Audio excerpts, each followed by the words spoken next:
Cette femme se transforme en serpent et rampe jusqu'à la cuisine de ses voisins pour y mettre du poison. Le lendemain, la police vient enquêter, mais elle ne trouve absolument aucun indice. C'est déjà le deuxième voisin mort de façon mystérieuse, et tout cela, c'est l'œuvre de Jenny. Elle était la seule à savoir pourquoi elle veut tuer ses propres voisins. Jenny ne peut pas seulement se transformer en serpent pour tuer ses voisins, même dans la vie de tous les jours. Ce qu'elle mange, seuls des serpents en mangeraient, comme de la viande crue et toutes sortes de petits insectes. Son mari trouve ça vraiment trop étrange, mais il se rassure en se disant que c'est peut-être juste son goût à elle qui est particulier. Un jour, les choses empirent encore. La sœur de son mari, Anna, vient leur rendre visite à la maison. Au début, tout semble parfaitement normal, jusqu'au moment où elle découvre que Jenny est en train de manger de la nourriture spécialement prévue pour les serpents. À ses yeux, c'est une nourriture absolument effrayante pour un être humain. Anna pense qu'elle doit en parler directement à Jenny et la prévenir que c'est dangereux.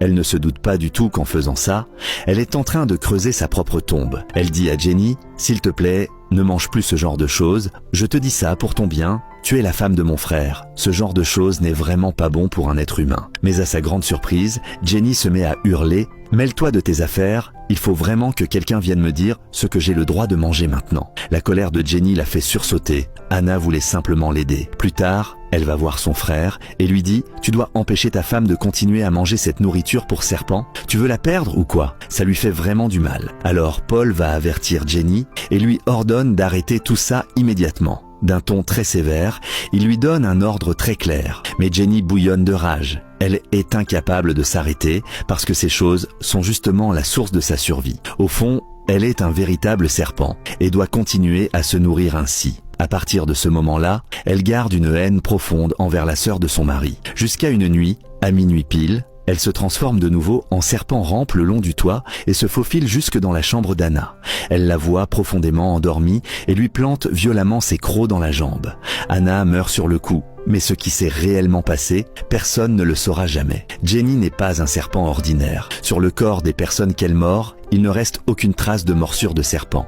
Elle fait apparaître d'autres maladies chez ces gens-là pour dissimuler la vérité. Donc, le lendemain matin, ce que les gens voient, ce ne sont pas des marques de morsure, mais des signes de cancer ou d'autres maladies mortelles. Anna est morte, mais le médecin affirme qu'elle est décédée à cause d'un problème cardiaque qu'elle avait depuis longtemps. Bien sûr, c'est faux, mais ça semble tout à fait crédible. Alors, personne ne soupçonne rien. Jenny laisse couler devant tout le monde quelques fausses larmes et dit « Elle était comme une sœur pour moi. Si elle avait vraiment eu des problèmes de cœur, elle nous l'aurait forcément dit, à moi et à mon mari. Comment aurions-nous pu ne pas l'aider ?» Quelques jours plus tard, Jenny se transforme à nouveau en serpent au milieu de la nuit et sort rôder. Mais cette fois, les choses ne se passent pas comme elle l'avait prévu. Depuis que les morts mystérieuses s'enchaînent, quelques hommes patrouillent la nuit dans le quartier. Ils aperçoivent un serpent noir qui file à toute vitesse sur le sol et se mettent aussitôt à le poursuivre. Jenny n'a absolument pas le temps de redevenir humaine. Les hommes tiennent leurs lampes torches et éclairent les alentours comme en plein jour. Si elle redevenait humaine, à ce moment-là, elle serait immédiatement découverte. Elle n'a d'autre choix que de ramper de toutes ses forces, tandis qu'ils la poursuivent sans relâche. Finalement, ils la rattrapent et se mettent à la frapper violemment. Même sous sa forme de serpent, Jenny commence à avoir peur. Ils l'attrapent, la fourrent dans un sac et l'un des hommes dit « Parfait, on va en faire une bonne soupe de serpent ». Dans le sac, Jenny est déjà à bout de force. Elle fait semblant d'être morte et ne bouge plus du tout.